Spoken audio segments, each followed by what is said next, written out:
Let me just make this point here. She's now 22, first starred in the Cosby series when she was 16 years old. This led to a spin-off. You knew that, A Different World, starred with Mickey Rourke in Angel Heart. Has a beautiful 16-month-old daughter married to Lenny Kravitz. Here is Lisa Bonet.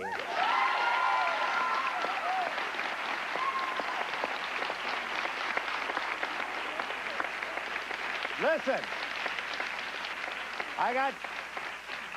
they're crazy about you. Didn't vaccinate her baby. And had her at home. And had the baby at home, did you? Yeah. Didn't go with all the rubber gloves and all that? That is She breastfeeds, I'll too. tell you. Caring. And you breastfed your baby? I'm still breastfeeding. Uh-huh. Oh, that is great. Did you lie down for the delivery? Yes, you're not that. I was squatting. Did you do that too? All right, let me tell you who else is here. Our next guest has never had a baby in his life. From San Juan, Puerto Rico, you know him as for his performances on stage, television, and film, notably Kiss of the Spider-Woman, Tequila Sunrise, and a whole bunch of other things. Here is Raul Julia.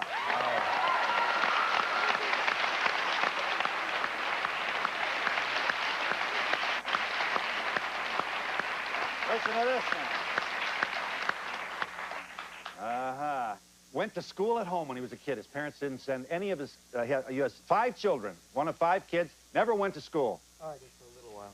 For a little while. Shh, I haven't introduced you yet. You know him as, hey, only Best Supporting Actor nomination, Academy Award nomination for Running on Empty. His latest film is on the marquee as we speak. I Love You to Death. Here's River Phoenix.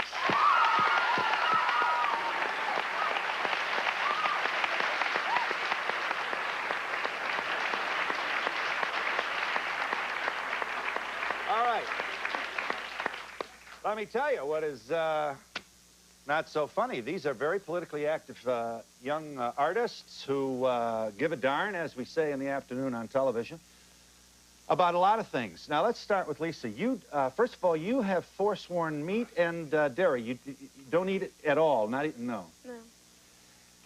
No meat, no dairy. Let me see if I can guess what's the staple of your diet. I bet you eat pasta. I like pasta. And you eat a lot of birdseed and green vegetables and all that. I mean, is there protein in this? You look fine to me, but I am wondering. I feel good. I eat just about everything except for meat. And I mean, there are so many other things to eat: fruit and nuts and. You have become very, very. You are very impressed, and in many ways, your own diet and your own lifestyle now has been significantly determined by John Robbins, who was an heir to the Baskin-Robbins ice cream fortune, and walked away from what could have been some kind of career for him. I'm sure he would have run the place, in order to get into what he saw was a whole lot of stuff going on in the world that he didn't like, and one of those would be, I assume you share his feeling that our preoccupation with meat and dairy products has what? Has polluted the earth, has caused, we don't know about the chemicals in this thing, it's not good for us, and we've been sold to build... Breast cancer, colon cancer, it's very serious, you know, all my life I've only heard about the 4 basic food groups and how good it is and essential these things are to our existence. Mm-hmm. And yet, when you read the statistics and educate yourself about what's in it and what's it doing to our body, it's very scary. It's not good for us. And it's not good for the planet. Mm-hmm. You think the lobbying, the agribusiness and all this, I'm sure. Total manipulation to keep a lot of people very rich. You feel that the political pressure or the marketing pressure to buy meat and dairy is not unlike the pressure on women in the 50s and 60s not to breastfeed. Do I understand? Absolutely. Absolutely. And it only weakens us, and it keeps us going back to the doctors, keeps our children weak, and we've completely turned, we don't live to eat, you know, we eat to live, and we seem to forget that. Well, Raul, how do you fit in here? Do you share Ms. Bonet's personal tenets here? I must say I'm a neophyte as far as, I've just started reading John Robbins' book, and I find it very important, and I've been working with the Hunger Project since 1977. So my commitment really, and as well as the commitment of 6.2 million people over the world, is to the end of hunger by the end of the century. But I find that it's all related. The environment and ending hunger is all very much related to a better world. What the Hunger Project specifically is about is through education and enrollment and communication to generate the will to end hunger in so far as we make it a priority in the political and economical agenda, right, so that we actually create opportunity for those people who are hungry to feed themselves. Yeah. But they don't need to be hungry. You know? No, they don't. I'm just wondering, don't accuse me of cynicism now. I have to ask you these questions. It's so overwhelming, hunger in the world. And the politics of this thing, and whose side are you on, and are they starving because it's not there? Are they starving because some guy is, who's leading the community? How much money do we give to African nations versus Western, white, well, you know, that kind of stuff. Yeah, well, it's overwhelming if we don't know anything about it. I think ignorance is what makes us overwhelmed.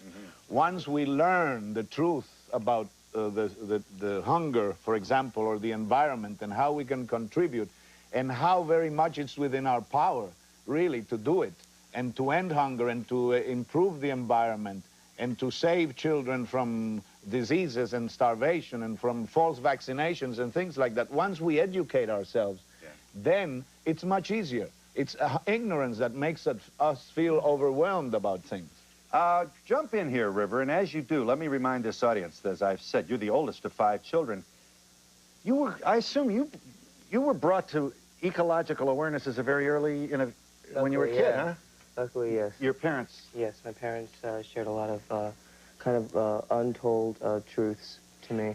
And your name is River. That's your name. Yeah. And what are your siblings' names? Rain, Liberty, Summer, and Joaquin. This sounds Native American, are you? I have a little in me. How much, I don't know. As much as you can get, I bet you hope. The first citizens who cared about the earth were Native Americans, certainly in this part of the world. So let's hear from you here now. You've joined 2 other politically active artists. Glad to be here. And tell me what moves you here? Well, I would like to redefine for everyone here, if possible, what is an environmentalist. I think that we all just have that natural birthright to be so. It shouldn't be a label. In fact, you know, if the government has any qualms about it, they should put it in perspective of maybe the defense budget, whereas this is defense that we're talking about, defense for our life support system. And let's divert some of these funds and put them into a direction that might save all of mankind. I tell you what, it's not an F-117A, you know what I mean? And I don't know if my brother-in-law is going to get a job if you guys take over here. You see, the problem is, I'm sure you know, we've got an economy that's very much built on war and Christmas. And it's awfully hard to get people to, it's hard to get people, global warming, I don't know, what do you think? You know, it's not a baby in a well. What kind of life can anyone with success have if we have no stability, if we have no air to breathe, if we have no... It's like we can't even get along with each other until we have a place to do it from. Well, this point should also be made, too, before I collapse here of my own cynicism. You're signing up hundreds and hundreds of people a day into various parts of this effort. I think it's very misleading to suggest that people don't care. I don't mean to say that. Oh, people do care. Yes, they do care. And everyone cares. It's just like, where do you start? But, well, the question is, how much of the caring then is moved to political action? How many...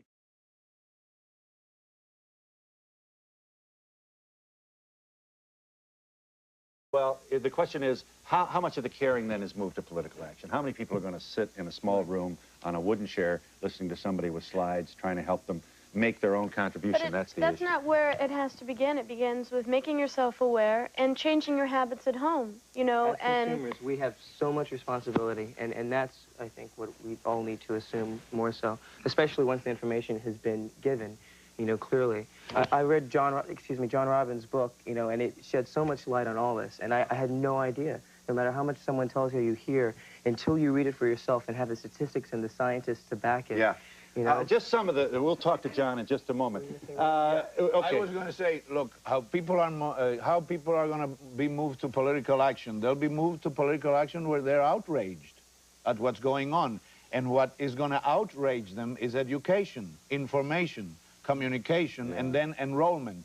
And then they'll move to political action. Anybody that says that ending hunger in the planet is impossible hasn't looked at what's happened in the past year when all the communist dictatorships of Eastern Europe, nobody could predict that. Everybody said it's impossible that communism will end in the planet, you know? So don't give me any more excuses that it can't be done. Anything can be done when a critical mass of people get behind it, and hunger is no exception. And your cynicism is right, I think, because, you know, it is thought-provoking, and we need to be the devil's advocate, you know, on all these matters. Soil erosion alone. Apparently, we are quite literally losing the downfall of the greatest civilizations. Loss of topsoil. And global warming now, that's apparently, that has happened, and certainly enough members of the scientific community have stood up to say so. And so here we are. It's the only neighborhood we got. It is called the planet Earth. River, what do you remember about the book, just before we meet John? I mean, what are some of the things? First of all, let's talk about meat for a second. You got to kill an awful lot of animals in order to ship a small quantity of meat to a marketplace. That's one problem. A mountain gives birth to a mouse here. We have species that we haven't even discovered yet in the rainforest that have been mutilated and are forever lost, and plant lives and medicines and all sorts of amazing properties that take millions of years to develop, and in a single day we just cut it down, you know, 2 football fields every 2 seconds or something.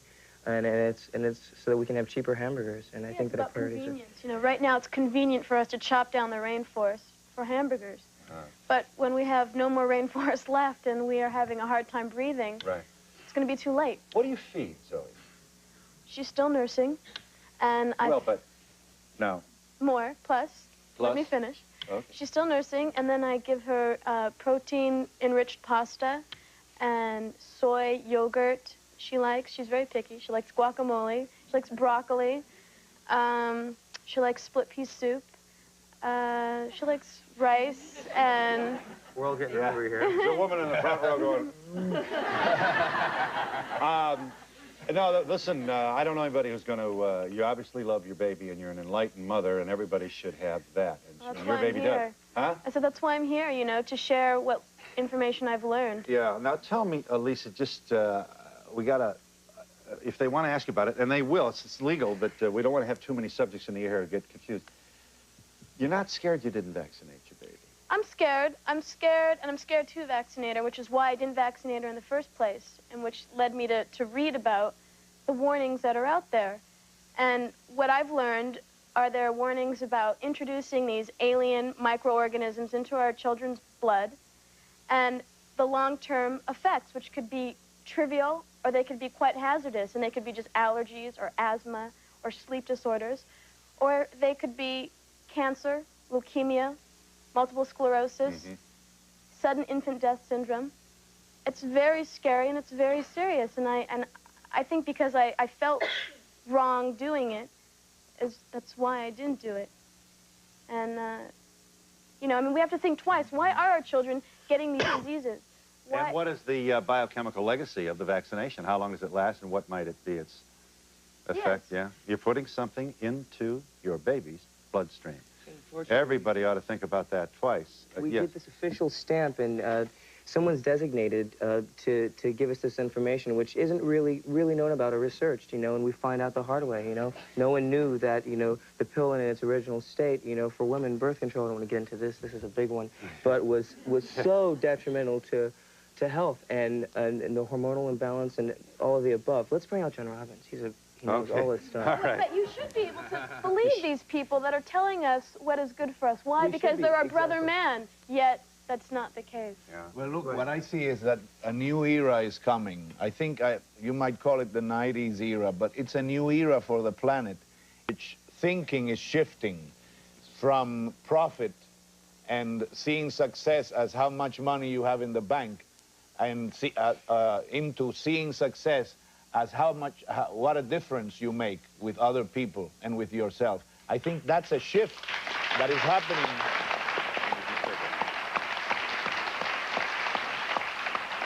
Let me just, this audience wants in, we'll give you a chance, and we will meet John Robbins in a moment. Are you there, caller? Hi. Yes, hi. My question is for Lisa, Yep. and you mentioned your baby and that you feed her, all of those things. My son is 10 months old. That does not satisfy his appetite. You know, I give him broccoli, organic baby food even, and I find that I have to give him chicken. We don't eat meat, but he needs more, and what could I feed him? Are you still nursing? No. Well, That wasn't enough for him. I've tried to breastfeed him, and he just, you know, he needed more. Can he talk? Did he tell you? How old is your baby? 10 More months. than 10 the milk months. I could give him, though. I knew he was hungry. Yeah. Well, I know Zoe's very picky. She still nurses, and she's satisfied with that. And also, like I said, I supplement her diet with other things, that I told you. And I guess you just have to really experiment. So Zoe will not have fish or chicken, then, is that right? No, they're poisonous now. They're not. It's not even if you get organic chickens. Our oceans are polluted. And Well, the fish that's feeding the chicken has estrogen in it. We do have an awful lot of additives, no doubt about it, and we've had a number of other people say that on our program. We're flushing our toilets into the sea, and so everything that goes out, Drano, Yeah. all that Yeah. is in the fish. And we're continuing to use styrofoam. And how many? But there's hope. There is hope. We believe you, River. We believe you. One thing that is important, I believe, is not to make these guys that are polluting the oceans, or the guys that are even the cattlemen, not to make them villains. They're not. But include them in the purpose. Include them that they can actually contribute positively. Very good point. You know what I'm saying? Not to separate sides and say, these are the bad guys, we're the Right, good guys. 'cause we're It's no flushing longer a the matter toilet. of you or I. It's a matter of you and me.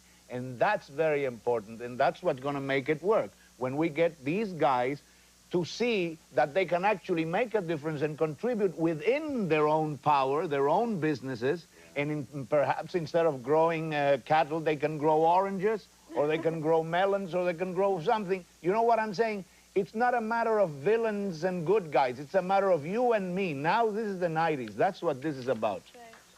Very good.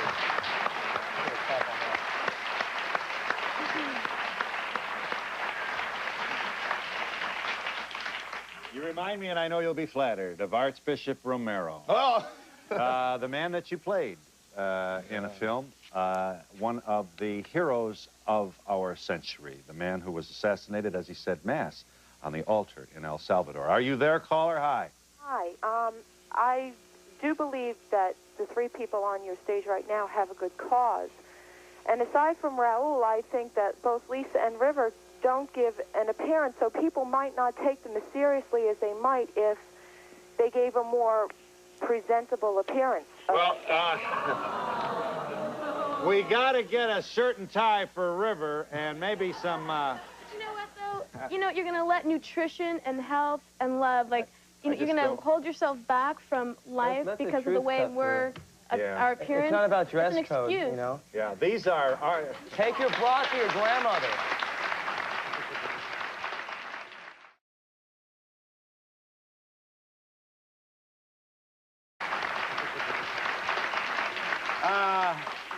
Do you have children, caller? Yes, I do. How old is the oldest? Well, I have one. He's 14 months. 14?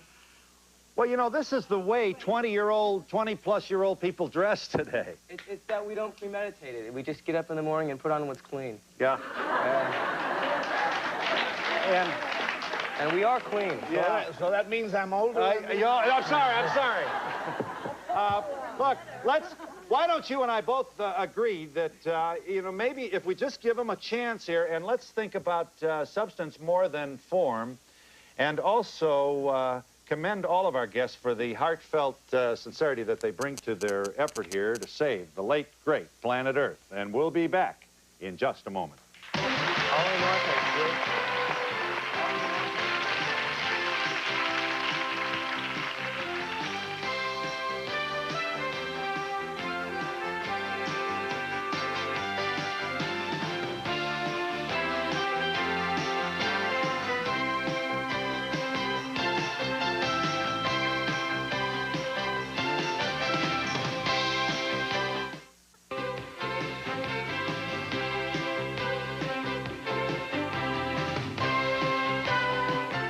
We are joined by John Robbins, founder and president of Earth Save Foundation, and author of a book titled Diet for a New America, whose book and whose own personal thesis of life has attracted the attention of Lisa Bonet, Raul Julia, and River Phoenix, and others.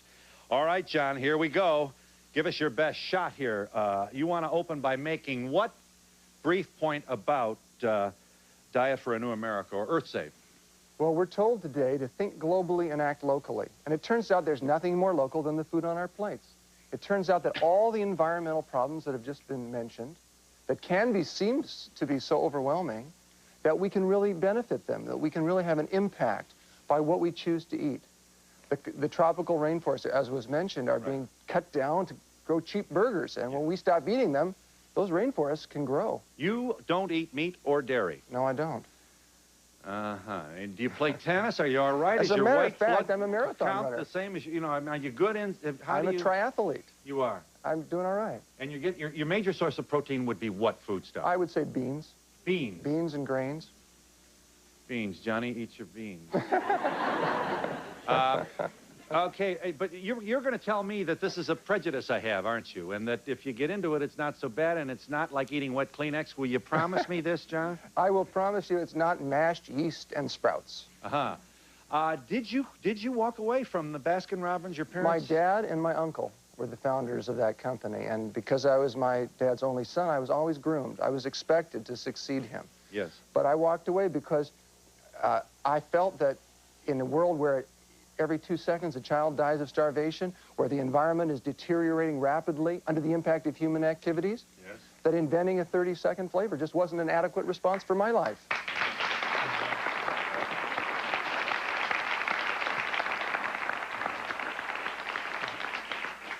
And, of course, the management and the owners of Baskin-Robbins throw a horse blanket over the television when old John comes on. And, okay, just give us some specifics here now, friends. We're a little bit general here. Like, the reason you think that the meat industry is not in the long-term best interest of the globe is, for example, what? For example, I think people should be angry when they're told to take fewer showers and not wash their car and not flush the toilet sometimes because to save water. Now, we do need to save water, but over half the water used for all purposes in the United States is used to produce beef. And you end up saving more water. To keep the acreage... to grow all the enormous amounts of grain that it takes to produce a little bit of beef. It's a very wasteful system. Turns out you save more water by not eating one hamburger than you would by not having a shower for 2 months. Anybody else want in on that to throw us an example out here? Anything that caught your eye? It's up to you. River. We're bombarded from age, whenever you start school, with this sort of propaganda that if you don't eat your milk and your eggs and your chicken and your fish and your meat, then, well, you'll just die and you won't grow up to be big and strong like your grandfather, and that's just not true. It's completely ironic because, as John says in his book, the more animal fat that we eat, especially ladies, the more prone we are to breast cancer. So your odds of dying of a heart attack as a male in this culture, eating this typical diet, are worse than 50%, caused by disease, caused by your arteries clogging up and hardening on you. But if you stop running animal fat daily through your bloodstream, your odds get significantly better. They get from worse than 50% down around 5%. Yes. One of the things that I learned reading John's book was that we really live in an abundant planet. We always come from insufficiency, like there's not enough to go around. We should come from abundance. I mean, reading what the amount of grain that we feed to animals could feed twice the population of the entire world.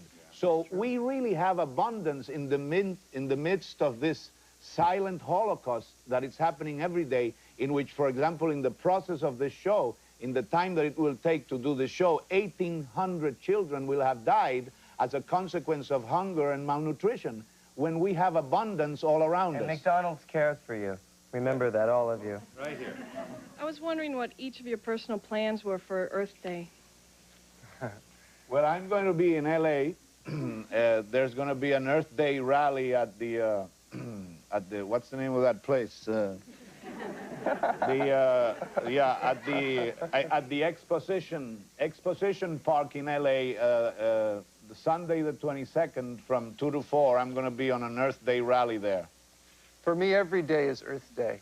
And if this celebration of this one day that everybody is getting together to acknowledge the importance of this problem is great, but if it just excites us and doesn't change us, we failed.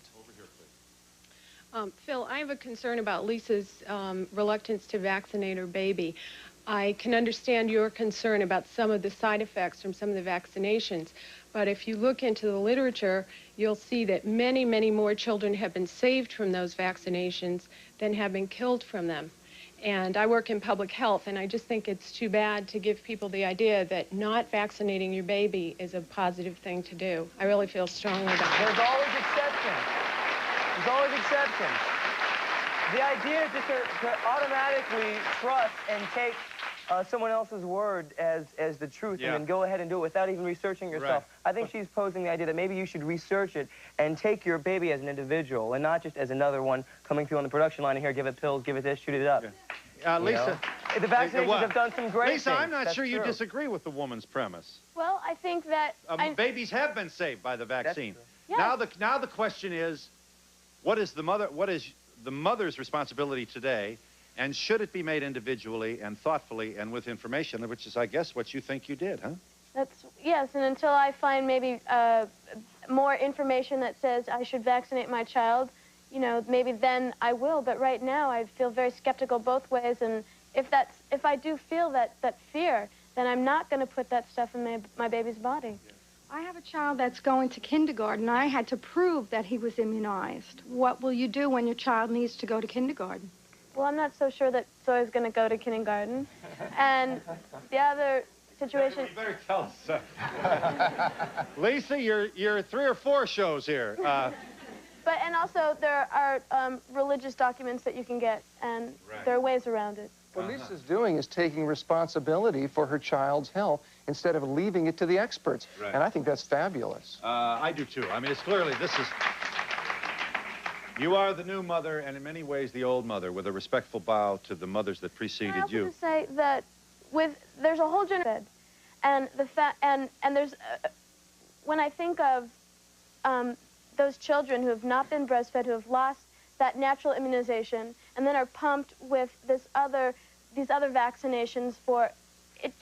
It seems completely unnatural and very, very frightening. And the fact that a bunch of rich people who gave us formula, telling us that this was better than our breast milk. You're angry about that? It makes me furious. And that mothers have lost that bond, and that our children have lost that health. Yeah. River. No, well, now that we're all conscious here, not all of us, but well, a few of us have learned some stuff about breastfeeding and this and that. But now Nestle has taken their operations and their formulas and hit the third world countries where they're completely just naive and just open arms, and anything that's American and has a nice, pretty plastic stuff. Nestle, as a matter of fact, took a pretty big hit from some very active political people, not unlike yourselves, not long ago, to ensure that so-called third world mothers knew what to do with the product. Are you there, caller? Hi. Yes. Go ahead. I first want to commend I don't have a lot of time, so I know you'll be brief. Okay. But I would like to ask, how long have you guys been involved in such projects? And also, I'd like you to address the issues of celebrity involvement in such issues. We know that it's kind of chic. Why don't you tell us what you think of that? What do I think? Celebrity involvement. I think it's very important. I think that as people who are mainstream and seen by America, they can get the ideas out and the information to people who do not know, like myself. Yes, and I'm very proud of them.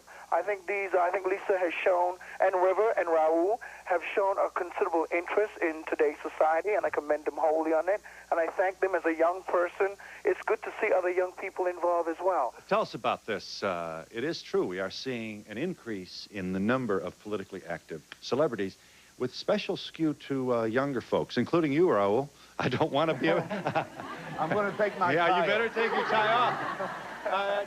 Speak about this, and I just, we've got some people looking through the blinds and wondering who's a hot dog and who isn't. Well, and do you really know what you're talking about? If you're an actress, what do you know about nutrition and vaccination? Because we're people. We separate the celebrity from the people, and, and the thing about life here on Earth and success and glamour, you know, and then you attain it, and you're like, what do I have? You know, do I have a healthy family? Am I healthy? Still, our celebrities are dying of cancer and AIDS and this and that. Yeah. You know, we aren't separate from the realities and the fear that exists on this planet. Mm-hmm. And the reason why we are here as celebrities is because we can be here, whereas some of these people in the audience might not be invited. I think celebrity involvement has two aspects. There's the celebrity involvement of the celebrity that comes out into the public and doesn't know much about what they're talking about, and they're just there to be seen. And you ask them questions, and they, well, you know. So they're just there for their own celebrity. Yeah. Then there's the celebrity involvement that is really committed, that really studies the situation, and becomes a master of his cause. Then it goes beyond charity. It's no longer charity, it's a stand that this person has taken, a commitment, and that's what's going to make a difference, not just a nice charity, my pet charity and all that stuff. And we'll be back in just a minute.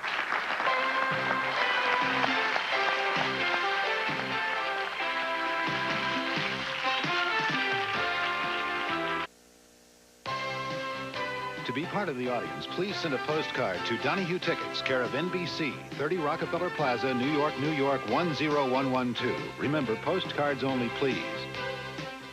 Sir. I would like to talk to Lisa Bonet. Since yesterday was Easter, could you explain to us what you had for dinner? Sure. I baked some bread, and I made some coconut rice and some curried vegetables, some lentils with kale and carrots, and for dessert, I made a poppy seed cake. And this is okay with Lenny? He ate it up. He did. Yes. Sounds delicious. I respect Lisa's wanting to nurse her child. I have 5 that I nurse too, and successfully. But what about the women that are not able to, that really want to, that are not able to? It sounds like you're for medical reasons them... they aren't able to, or why wouldn't they be able to? Well, Lisa should know that we got ourselves in a kind of a militant, unfortunate war here not long ago, in which it was somehow women who didn't breastfeed were somehow felt that people were out there encouraging them to feel guilty. And not only that, it's unacceptable in public. There are people being thrown out of restaurants. It's like we can't even accept our own bodies. Yeah, now that's a different issue, and I think we're on your side. But the point is that the breast has become a sexual thing rather than what it is. You know, it's to nourish our children, and of course, it's also sexy. No, but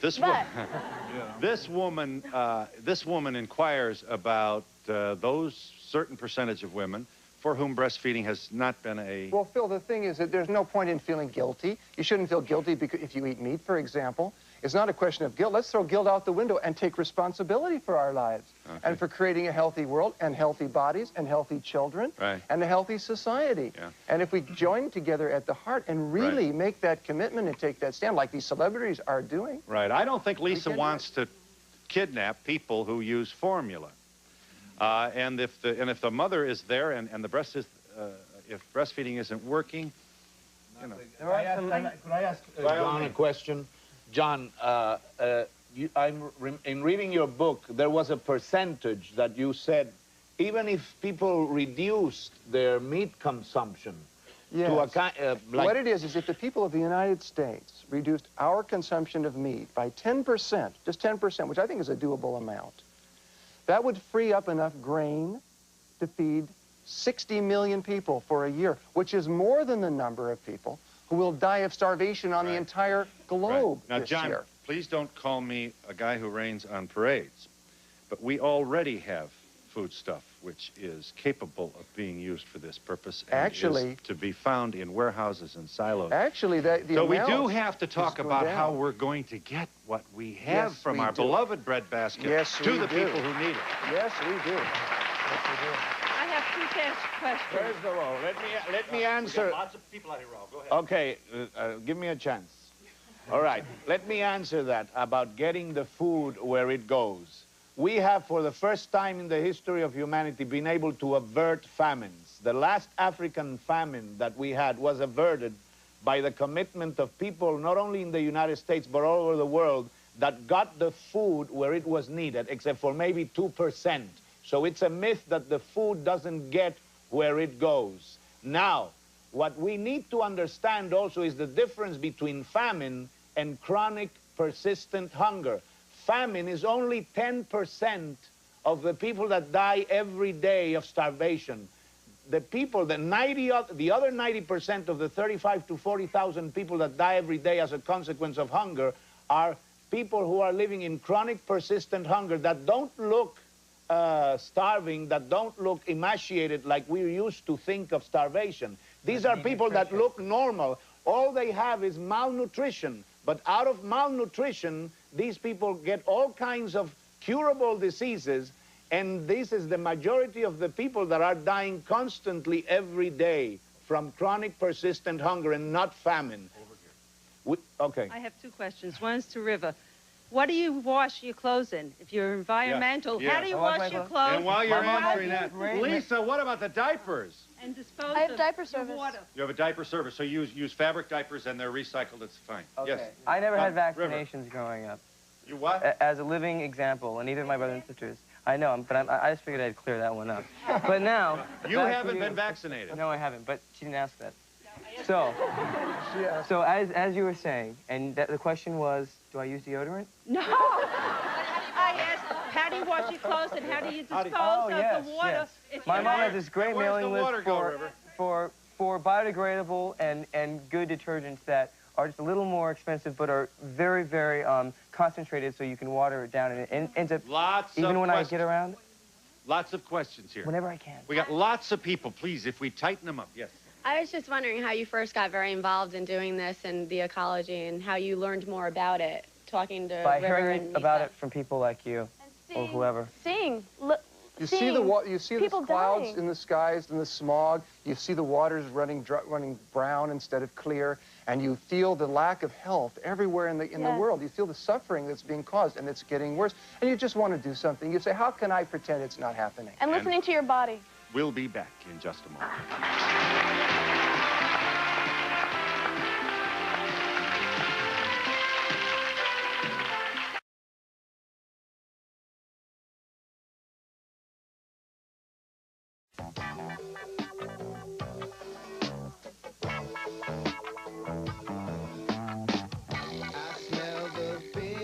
That's, did you write that or did Lenny write this? He wrote the music, I wrote the lyrics. You wrote the lyrics, he wrote the music. That's Lenny Kravitz, the beloved husband of Lisa Bonet, and that song also has a political message, yes. Okay, this is to Miss Bonet. I am a person in education, and I know that I am not allowed to permit any child into my classroom that's not immunized. Do you know that? I know. It's a law. Yeah. Do you know that? Can I just let me have a second here. Some people are beginning to ask whether or not we should be like wooden soldiers because they can't come in, you don't have your papers, and therefore... I know. Well, I don't want to and you're not allowed in, and I have my orders. And don't argue with me because this is from the Department of Health, and we know what we're doing. Now, more and more people step forward and say, wait a minute, hold it here. Now, the problem is, well, look, I'm not saying I know it all here because there's no doubt about it. We have all but eradicated polio with the Salk vaccine. The 3D, what do you call it? How many DPT? Yeah. I know. And so nobody's here to say we're all, nobody's acting like the Messiah here with all the answers.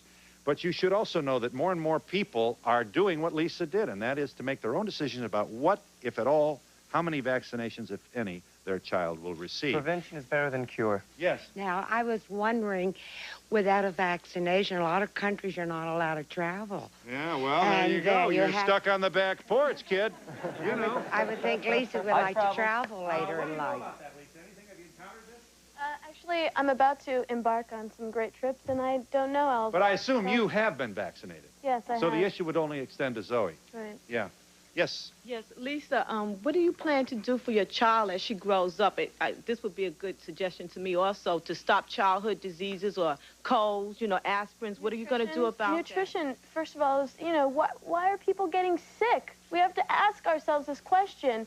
And cancer and heart disease and heart attacks, where does it come from? Sick, are we? No. We're really not. We're missing the boat of life. And it's amazing because it turns out that the very choices that we make that make us healthy, that prevent disease in the first place, are the ones that are best for our world and allow it to be really healthy. The question was asked before, what provoked you people to get active in this? And I don't recall there being an answer. What turned each one of you around to promote this lifestyle? Besides, like I said, opening my eyes and seeing sick people and just feeling the fear, is listening to my body. And when I ate meat, I didn't feel good. When I ate dairy, I woke up and groggy. My periods were painful, and they no longer are. I have a few examples. Well, with me, it was the... Yeah. Raul, you're a courageous man. You followed that one now. We can hardly wait to find out what... May I speak? Certainly. Thank you. With me, it was the Hunger Project. I got involved in 1977 when I realized that we could actually end hunger in the planet, and through ending hunger, improve the environment, and of course, have people eat and create the opportunity to eat for themselves. So that's what got me involved. Over here, please. We have only an hour show. My good woman, this woman wants to ask a question. There are so many organizations out there. How do you decide which one to get involved with? And River, you want to swing it? Save is a very good one, which he's the president of, and founded on this book, Diet for New America. Is very this is the book provocative, about which very River informative. speaks. And then there's all sorts of great groups, the National Alliance, Greenpeace. I could name them all, but I'm not going to. Please help me get some of these folks in. We got more wisdom out here than you can imagine. Yeah. I nursed my 20-month-old daughter, and she has chosen herself to be a vegetarian. She will not eat meat. And I've had so many doctors tell me that I should stop nursing, and I think it's a shame. And I was wondering if... How do they Stay by your convictions. You're in tune with your baby's health. You're in tune with her nature. You're doing the right thing. And she's so healthy. She never gets a cold. Why would a doctor care how long you... Because they think she's a toddler. You shouldn't nurse. Well, I'm a military wife, so I see very many doctors whenever we move. So I've seen a lot. But I'm a member of La Leche League, and I have a support group that I turn to. And But the point is, the more you go back to doctors, the richer they become. Yes. I would just like to point out that nutrition is very important, but if you're going to stop eating meat, you need to learn to combine certain foods to get a complete protein. And you need to educate yourself on that, but it's not something you can't just start eating beans and have a complete protein. I wrote Diet for New America so people would know how to make the transition effectively. I'm almost out of time here. Raul, I know that you were involved with Results, which is a political will to end hunger, and they promote, I know, vaccinations of third world children. How do you respond to Lisa's claim about vaccinations? I think the situation in the third world is different from the developing world. And I think still the mothers in the third world have to learn to think for themselves. Yes. But in general, it's something that creates health for children in the third world. And we'll be back in just a moment.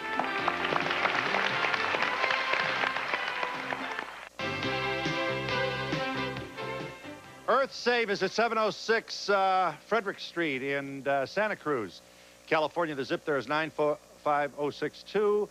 And this free call 800 number would be for the book, which is 1645. Yeah. And that includes shipping and handling and postage and love. It's an 800 number, and that's it, right there. Yes. How effective are you guys? I mean, you guys seem to be really involved. What are your results? More effective every day because people like you are joining the cause. Please be brief. Yes. Yeah, River and Lisa, you're great. You should be commended, but channel your resources to organizing your generation. There's too many kids out there right now, your age, blowing each other away for drugs. Organize your generation. Yeah. Education. I think education is a must and the first utmost thing we should do. Isn't it incredible that those kids can have role models like these now? Yeah. Isn't that good? If I may just say, well, you sound like an older guy saying, yeah, but you sound like you're saying, look, kind of pat him on the head here, nice going, but you're not doing the right thing, do something else. 35, I'm in here, I don't really care about that much than the younger kids. You should, I mean, nutrition is fine. More important, organize your generation. You're right, it's not nutrition. We were talking about how it directly relates to havoc on this planet, and there's no getting around it. And how the balance... Your celebrity that you have, you would be better off... I don't want to argue with you. Now you are preaching. Well, you're telling them that... let's understand, it doesn't make you wrong. Hold it. You're telling them, don't do this, do that. Don't do this, do that. Hold it. Look. That's precisely what doesn't make things work, because it's going to take all of us. It's going to take all of us. I agree with what he's saying. You see, the thing is, I want to tell you, what I want to say is that you have as much power as I do in your own environment in making a difference. Neither am I. I'm going to be probably less long than you, because you're 35 and I'm 32. I mean, 38. No. Let's let Lisa in here. I would just like to say the reason why so many young people are so screwed up and blowing each other away is because the balance is completely off kilter. And people are starving, are hungry, and are led to such severe things as drugs and that because the environment is so okay. And you're saying the environment doesn't influence personal behavior? Come on. And we'll be back in just a moment. Diet for America is the contribution of John Robbins to our improving the global neighborhood. Margaret? I just think it's important to know that I think one of the problems is that the American people just aren't educated enough, and they're just manipulated by the media, and no one reads. And for Lisa to come up and be, independent enough to talk about... Services provided and promotional fees paid by the following. I would just like to say that you guys have done a wonderful job, especially Lisa and River. You've opened my eyes.